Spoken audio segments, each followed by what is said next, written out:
Gary Neville oo magacaabay labada koox ee ugu awoodda badan horyaalka Premier League xilli ciyaareedkan.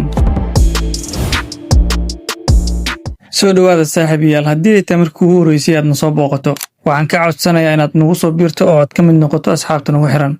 Asxaabtii hore nala joogtana muuqaalka noo shargaray aad u mahadsantiin. Kabtankii hore ee Manchester United Gary Neville ayaa sheegay in kaliya laba koox ay awoodaan inay ku guuleystaan horyaalka Premier League xilli ciyaareedkan. Sida uu sheegay Neville, kooxahaas waa Arsenal iyo Liverpool. Wuxuu la hadlay Sky Sports kadib markii Arsenal ay xadii 2-1 kaga adkaatay Newcastle United.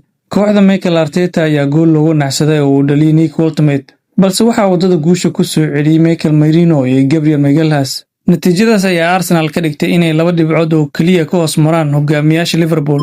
Neville ayaa ku tilmaamay Arsenal kooxda ugu fiican horyaalka. Wuxuu yiri, Mikel Arteta wuxuu haystaa koox cajiib ah, wuxuu haystaa koox weyn. Waxaan aaminsanahay inay tahay kooxda ugu fiican horyaalka.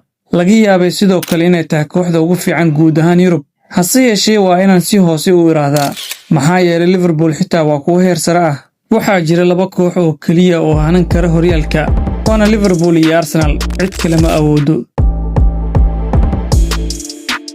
Qodobadaasna waxay qayb ka ahaayeen barnaamijkii bandhiga ciyaaraha oo aan ugu hadlayay wararkii ugu dambeeyay ee kubadda cagta. Haddii aad ilaa dhamaadka muuqaalkan la soo gaartay, ilaawin inaad muuqaalka like saarto, sidoo kalena aad sii share gareyso. Haddii aad nagu cusubtahay, nagu soo biir oo ka mid noqo asxaabta nagu xiran. Mahadsanid.